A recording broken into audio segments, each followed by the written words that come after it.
സ്ഥാനാർത്ഥി പ്രഖ്യാപനത്തിന് മുൻപേ കോഴിക്കോട് എം.കെ. രാഘവൻ എം.പിക്കായി ചുവരെഴുത്ത്.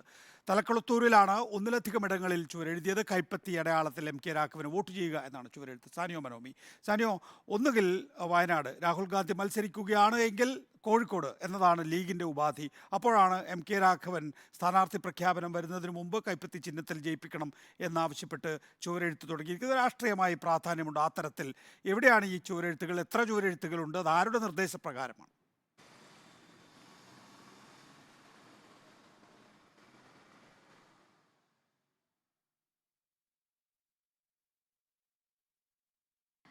കോഴിക്കോട് തലക്കുളത്തൂർ പഞ്ചായത്തിലെ വിവിധയിടങ്ങളിലാണ് ഇപ്പോൾ ചുവരെഴുത്ത് എം.കെ. രാഘവൻ എം.പിക്ക് വേണ്ടി ചുവരെഴുത്ത് പ്രത്യക്ഷപ്പെട്ടിരിക്കുന്നത്. ആരുടെ നിർദ്ദേശപ്രകാരമാണ് ഇത് എന്നതിൽ വ്യക്തതയില്ല. നമ്മൾ ഈ കാര്യം അന്വേഷിച്ചുകൊണ്ട് DCC പ്രസിഡന്റിനെ അടക്കം വിളിച്ചിരുന്നു. പക്ഷേ DCC നേതൃത്വം അടക്കം നൽകുന്ന ഒരു വിശദീകരണം എന്ന് പറയുന്നത് ചുവരെഴുതാനോ അല്ലെങ്കിൽ അങ്ങനെയുള്ള കാര്യങ്ങൾക്കൊന്നും തന്നെ പാർട്ടി നേതൃത്വം കൊടുത്തിട്ടില്ല. UDF ബുക്ക്ഡ് എന്ന് എഴുതിക്കോളാൻ മാത്രമാണ് നിർദ്ദേശം കൊടുത്തിരിക്കുന്നത്.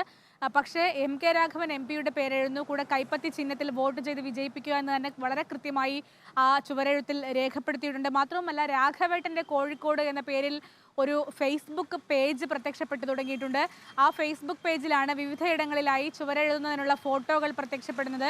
തലക്കുളത്തൂരിലുള്ള കോൺഗ്രസ് പ്രാദേശിക നേതാക്കളുമായൊക്കെ സംസാരിക്കുമ്പോൾ അവർ പറയുന്നത് ഞങ്ങളുടെ മനസ്സിൽ രാഘവേട്ടൻ തന്നെയാണ്, അതുകൊണ്ടാണ് ഇത്തരത്തിൽ ഉള്ള ഒരു ചുവരെഴുത്തുമായി മുന്നോട്ട് വരുന്നത് എന്നാണ്.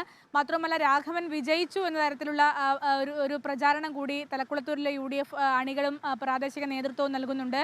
ആര് നിന്നാലും എതിർഭാഗത്ത് CPM ഭാഗത്ത് നിന്നടക്കം എളമരം കരീം അടക്കം നിൽക്കുമെന്നുള്ള ചർച്ചകൾ വന്നുകൊണ്ടിരിക്കുന്നു. ആ സമയത്ത് ആരായാലും എം.കെ. രാഘവൻ എം.പിക്ക് വേണ്ടി തന്നെയാണ് ഞങ്ങൾ മുന്നിട്ടിറങ്ങുക എന്നാണ്. നേരത്തെ നികേഷ് സൂചിപ്പിച്ചതുപോലെ ലീഗ് അടക്കം കണ്ടുവെക്കുന്ന ഒരു സീറ്റാണ് കോഴിക്കോട് സീറ്റ് എന്ന ഒരു പ്രത്യേകത കൂടി ഈ ഘട്ടത്തിലുണ്ട്.